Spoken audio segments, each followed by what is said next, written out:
मित्रों, good evening.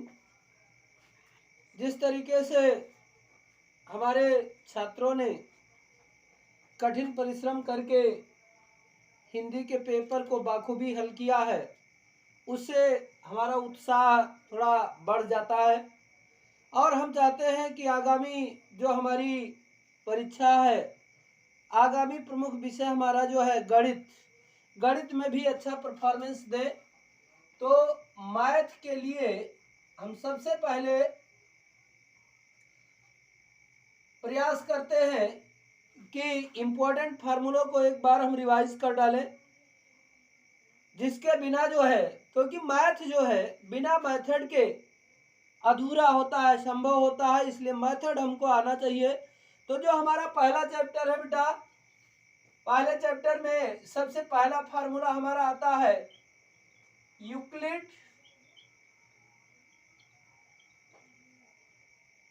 विभाजन प्रमेयिका। Euclid विभाजन प्रमेयिका जो है ये है ये बराबर बी क्यू प्लस आर, ये बराबर बी क्यू प्लस आर। अब ये क्या है बेटा, इसको आप ऐसे देखें, ये हमारा भाज्य है, भाज बराबर ये हमारा भाजक है बी, भाजक क्यू फॉर क्विटेंट यानी भागफल, तो गुणे भागफल, और आर जो है ये रिमाइंडर होता है जिसको कि हम शेषफल बोलते हैं, ये शेषफल। तो इस आधार पर ये हमारा यूक्लिड विभाजन प्रमेयिका है। और हम प्रमुख सूत्रों में देखते हैं बेटा, ये हमारा है LCM is multiply by HCF is equal to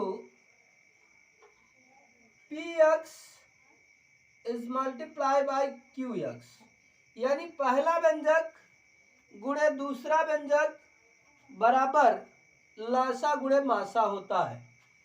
इसके बाद हमारे दो चर वाले समीकरण आते हैं। दो चर वाले समीकरणों में हम सबसे पहले देखें कि यदि a1 upon a2 is not equal to b1 upon b2, तो इस समीकरण का अद्वितीय हल होगा, अद्वितीय हल होगा, और रेखाएं जो होंगी एक दूसरे को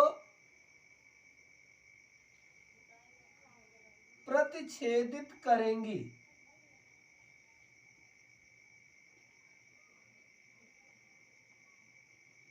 भैया लाइट की कुछ समस्या आई है, प्लस ऑन। और इसके बाद बेटा हमारा है कि यदि a1 बटे a2 बराबर b1 बटे b2 बराबर c1 बटे c2, अगर ऐसा हो दो चर वाले समीकरणों के लिए, तो इसके लिए अपरिमित रूप से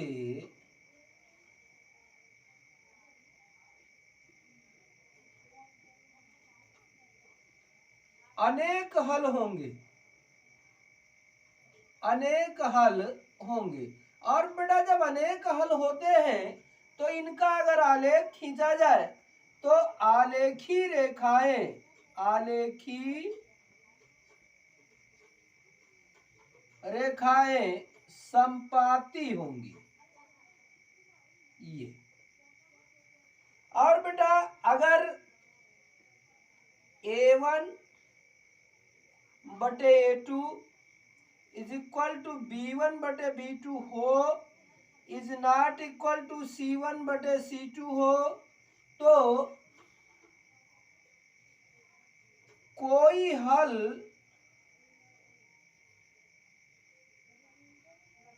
संभव नहीं है, कोई हल संभव नहीं होगा। और रेखाएं जो होंगी वो समांतर होंगी। रेखाएं क्या होंगी? समांतर होंगी। तो ये द्विचर वाले समीकरणों से रिलेटेड कुछ बहुत ही इंपॉर्टेंट हमारा टॉपिक है। और देखें छठा, कहीं कहीं बेटा शून्य पूछ लिया जाता है। तो अगर ऐसा हमारे पास ग्राफ है और ये x अक्ष को कोई रेखा जितनी जगह प्रतिच्छेदित करती है उतने शून्यक होते हैं। ये हम लिख दे रहे हैं कि जितनी बार x अक्ष का प्रतिच्छेदन हो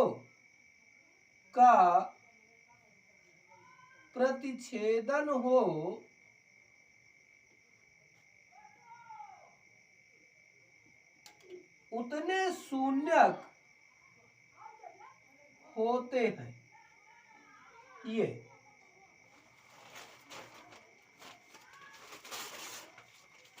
अब हम देखते हैं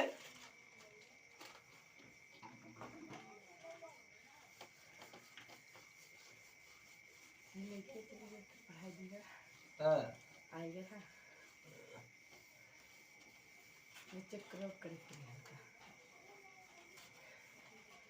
अब देखते हैं बेटा बीजगणित के प्रमुख सूत्रों को पहले देख ले।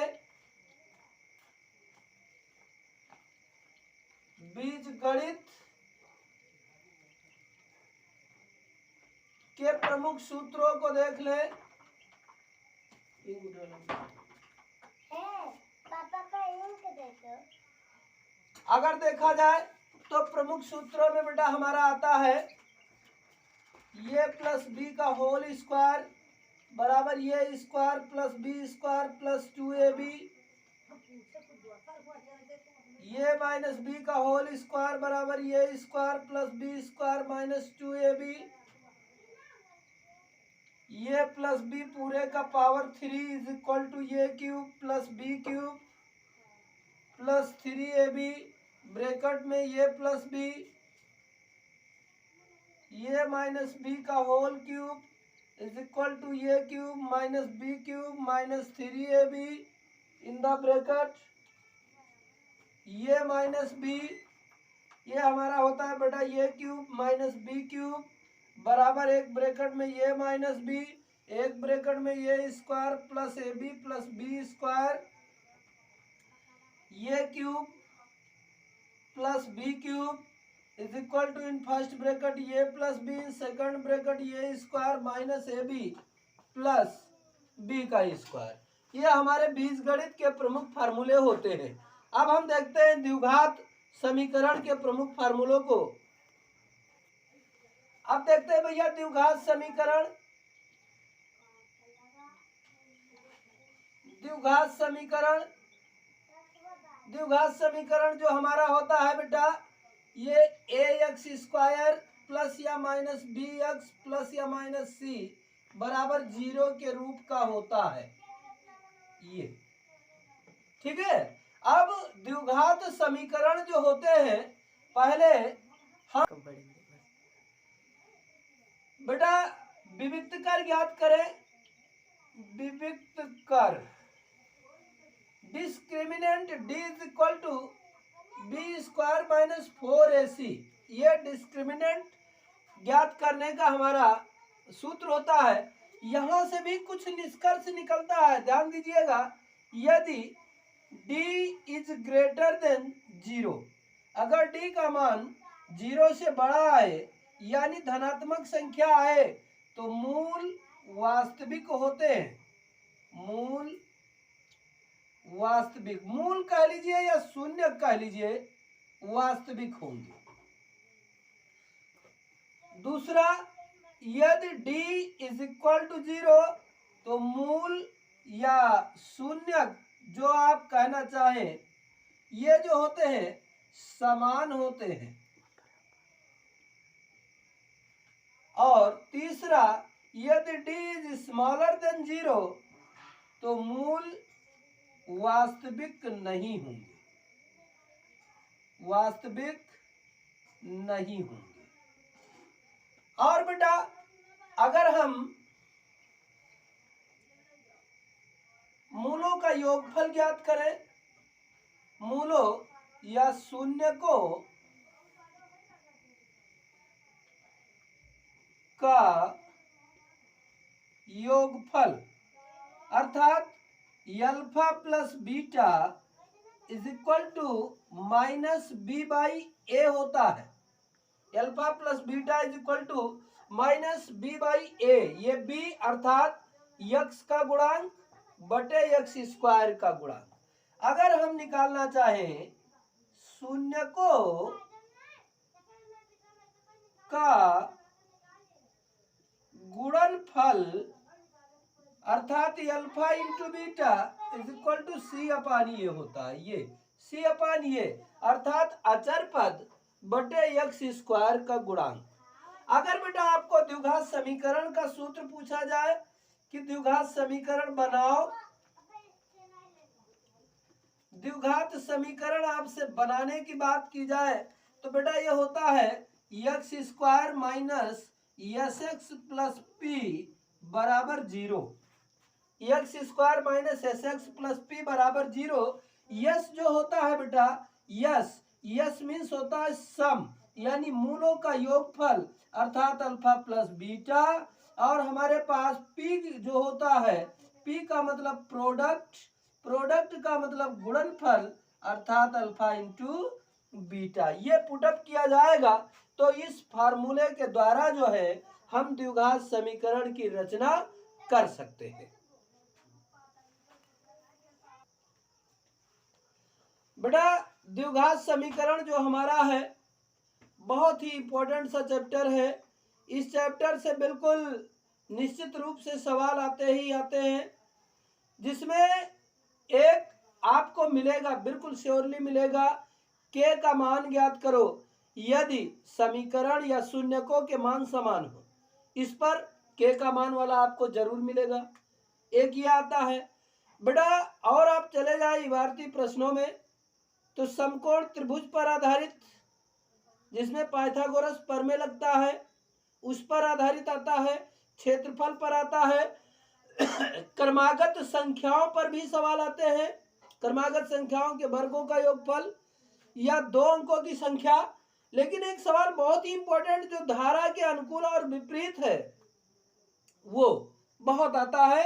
जैसे एक क्वेश्चन आप में दिया है कि ऋतु की शांत जल में चाल कुछ है 15 किलोमीटर प्रति घंटा या 12 किलोमीटर प्रति घंटा। उसमें दिया है कि धारा के अनुकूल 30 किलोमीटर जाने और आने में इतना समय लगता है। तो इस तरीके का सवाल जो है धारा के अनुकूल और प्रतिकूल वाले सवाल द्विघात समीकरण में हमारे बहुत ही इंपॉर्टेंट हो जाते हैं। और ये सवाल श्योरली आते ही आते हैं। एक न एक इबारती क्वेश्चन आपका मिलेगा इसमें। और इसके बाद हमारा ज्योमेट्री आता है। ज्योमेट्री में पहले त्रिभुज दिया है बेटा, ये त्रिभुज में पहला प्रमेय हमारा है थेल्स का प्रमेय या आधारभूत अनुपातिकता प्रमेय। ये वेरी इंपॉर्टेंट है। दूसरा जैसे आपका पाइथागोरस प्रमेय,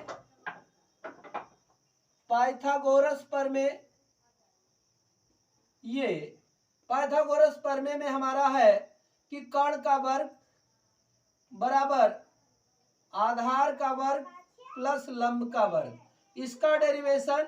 ये दोनों वेरी इंपॉर्टेंट है। इसमें से एक ना एक आपको मिलेगा ही, एक ना एक प्रमेय आपको मिलेगा सिद्ध करने के लिए।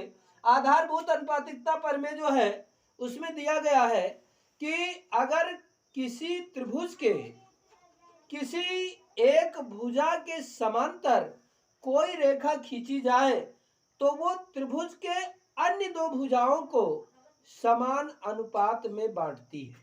यह है, और ये पाइथागोरस प्रमेय है कि किसी समकोण त्रिभुज में कर्ण का वर्ग शेष दो भुजाओं के वर्गों के योग के बराबर होता है। इन दोनों में से एक ना एक क्वेश्चन आपको श्योरली मिलेगा और पाइथागोरस प्रमेय पर जो है आपको सवाल मिलेंगे। इसके अतिरिक्त एक और बहुत ही इंपॉर्टेंट सा है ये कि दो समरूप त्रिभुजों का क्षेत्रफल उनके भुजाओं के वर्गों के अनुपात के बराबर होता है। अनुपात के बराबर होता है। वेरी इंपॉर्टेंट क्वेश्चन है। यानी त्रिभुज एबीसी की एरिया अपान त्रिभुज पीक्यूआर की area is equal to AB का स्क्वायर अपान PQ का square is equal to BC का स्क्वायर अपान QR का square is equal to CA का स्क्वायर अपान RP का स्क्वायर। ये भी बहुत इंपॉर्टेंट है। इस पर भी आपके सवाल आते हैं और प्रमेय भी पूछा जा सकता है। ये बहुत ही इंपॉर्टेंट सा प्रमेय है। इसके बाद वृत्त पर आधारित आ जाता है। वृत्त पर आधारित अगर आप चले जाए तो बेटा एक हमारा प्रमेय है, ध्यान रखिएगा कि किसी वृत्त के केंद्र और जीवा के मध्य बिंदु को मिलाने वाली रेखा जीवा पर लंब होती है। किसी वृत्त के केंद्र और जीवा के मध्य बिंदु को मिलाने वाली रेखा जीवा पर लंब होती है। ये इंपॉर्टेंट प्रमेय है। या यूं कह लीजिए कि अगर किसी जीवा पर वृत्त में बनी हुई जीवा पर अगर केंद्र से लंब डाला जाए तो वो जीवा को समद्विभाजित करता है। ये दोनों प्रमेय एक दूसरे का विलोम है। इंपॉर्टेंट सा प्रमेय है, पूछ लिया जाता है। अगला प्रमेय इसी में ये है बेटा, एक तो ये हम लिख दे रहे हैं, एक ये कि केंद्र व जीवा का मध्य बिंदु जीवा पर लंब होता है। ये बहुत इंपॉर्टेंट है। दूसरा प्रमेय ले लीजिए कि बराबर जीवाएं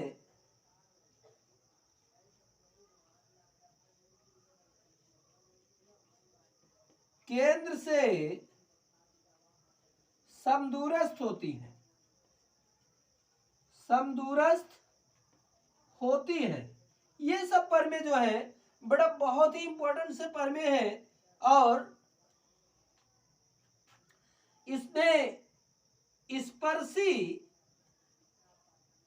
और उभय स्पर्शी पर रचनाएं श्योरली आती है। बहुत ही इंपॉर्टेंट सा टॉपिक है बेटा। इन टॉपिकों को आप बिल्कुल तैयार कर लेंगे, नंबर आपको मिलेगा, ये श्योरली आएंगे, कटेंगे नहीं।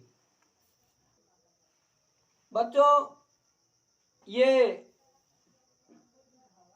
हाई स्कूल गणित की जो समरी है, सारांश, बस इसका फर्स्ट पार्ट हम आज ही तक रखते हैं। सेकंड पार्ट आपको कल हम अवेलेबल कराएंगे। लेकिन अगर आज ही आप देखना चाहते हैं तो हमारे चैनल पर ट्रिग्नोमेट्री का एक चार्ट बना हुआ, उसके फार्मूले और मेंसुरेशन के फार्मूलों का एक चार्ट बना हुआ पड़ा है। बस केवल बाकी निर्देशांक रह जाता है। और अगर आप नहीं उसको देखना चाहते हैं तब भी कल आपको इस पर निर्देशांक ज्यामिति और ट्रिग्नोमेट्री के ऊंचाई दूरी के बहुत ही इंपॉर्टेंट क्वेश्चन जो श्योरली आते हैं और उसके साथ साथ आपका मेंसुरेशन, ये 3 टॉपिक पर आधारित उनके सूत्र, इंपॉर्टेंट क्वेश्चन, ये आपको कल उपलब्ध कराए जाएंगे भाग 2 में। और अगर आज ही देखना चाहते हैं तो हमारे चैनल पर 2 वीडियो पड़े भी हैं।